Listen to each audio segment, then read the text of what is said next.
यहाँ पर आपको आगाह करते चलें कि सदर के खिताब के दौरान अपोजिशन का शोर शराबा जारी रहा, चोर चोर के नारे लगते रहे। सर, एहतजाज के दौरान अपोजिशन का जो है वो शोर शराबा जारी रहा, बानी पीटीआई की रिहाई का भी मुतालबा किया जाता रहा। आप इस रवैये को किस तरह से देखते हैं? आया ये सियासी रवायात है या गैर जमहूरी रवैया? बहुत शुक्रिया आपका। देखिए, ये पाकिस्तान तहरीक इंसाफ का एक जमहूरी हक है, एक जॉइंट सेशन है, उसके अंदर जारी बात है उन्होंने अपने बानी चेयरमैन के लिए आवाज तो उठानी है और पार्लियामान के अंदर बहरहाल एहतजाज उन्होंने करना ही था। और ये कोई नई बात भी नहीं है। पार्लियामान के अंदर जब भी जॉइंट सेशंस होते हैं तो ये एक प्रेसिडेंट रहा है कि आमतौर पर कम ही ऐसा हुआ है कि अपोजिशन ने कोई बेहतर तरीके से उसको सुना हो या देखा हो, बल्कि एक जो रवैया रहा है वो निहायत मैं समझता हूँ कि वायलेंट भी रहा है। फारूक लगारी साहब के दौर में मुस्लिम लीग नून बड़ा वायलेंट किस्म का और बड़ा अग्रेसिव एहतजाज करती रही है वहाँ पर, लेकिन कम से कम आज जो सूरत हाल है वो इसलिए उसकी संगीनी ज्यादा है कि पाकिस्तान तहरीक इंसाफ एक अपने सियासी जोर के अंदर अब भी मौजूद है और वो बहसीत जमात अपना पूरा एहतजाज पार्लियामान के अंदर भी रिकॉर्ड करा रही थी और जिसकी वजह से फिर सदर मुमलिकत को भी हेडफोन्स पहनने पड़े। लेकिन जो बातें सदर मुमलिकत ने अपने खिताब में कही हैं वो अहमियत की हामिल हैं। जारी बात है पार्लियामानी साल का आगाज है तो उनकी तरफ तवज्जो जरूर होनी चाहिए, लेकिन पाकिस्तान तहरीक इंसाफ के रवैये को मैं एतराज इसलिए नहीं करूंगा कि अगर वो पार्लियामान में भी एहतजाज नहीं करेंगे या नहीं कर सकेंगे तो फिर वो कहाँ एहतजाज करेंगे।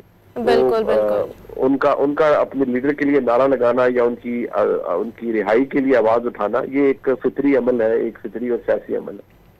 अच्छा, ये भी बताइएगा कि सदर मुमलिकत ने अपने खिताब में हुकूमत की एक साला कारकर्दगी का अहाता किया है। सदर ने अपने खिताब में हुकूमती मुआशी कारकर्दगी को काबिल सताइश करार दिया है। तो बज़ाहिर एक बात तो तय हो गई कि दोनों जमातों में बज़ाहिर जितने भी इख्तलाफात हों हुकूमती इत्तेहाद को कोई खतरा लाहिक नहीं है। आपको भी ऐसा ही लगता है? जी, फिलहाल तो हुकूमत को ऐसा कोई खतरा लाहिक नहीं है, ये दुरुस्त बात है आपकी, और हुकूमत खुद को बहुत मजबूत महसूस करती है। इसीलिए एक पूरा कैलेंडर ईयर कंप्लीट होने के बाद हुकूमत ने अब कैबिनेट एक्सपेंशन भी की है, हालात थोड़े से बेहतर हुए हैं तो अब हुकूमत खुद को बड़ा मजबूत महसूस कर रही है।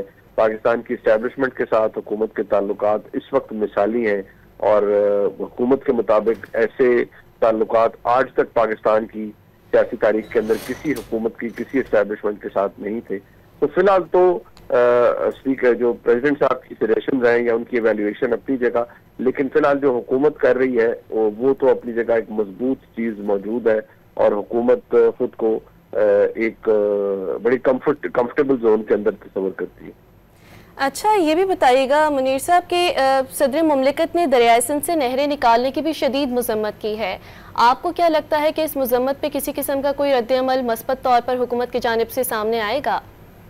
देखिए, ये एक संगीन मामला है और ये सदर मुमलिकत ने जो बात आज कही है उसकी तरफ तमाम स्टेक होल्डर्स को तवज्जो देने की जरूरत है। ये ऐसा मामला नहीं है जो महज एक खिताब तक महदूद हो, इसके पीछे एक बैकग्राउंड है और जरूरत इस अमर की है कि इस पे हुकूमत भी तवज्जो दे और जो यकतरफा फैसले जिनकी तरफ सदर मुमलिकत ने निशानदेही की है उनको यकतरफा फैसलों से निकाल के एक सफेयर से निकाल के इस पे एक ड्यू डिलिजेंस भी हो, डिलिब्रेशंस भी हो तमाम सियासी जमातों के साथ, ताकि इसमें कोई एक वो पहलू ना हो कि ये वफाक ने इस्लामाबाद में बैठकर कोई फैसले किए हैं। लिहाजा इन पर एक ब्रॉडर कंसेंसस होना बहुत जरूरी है।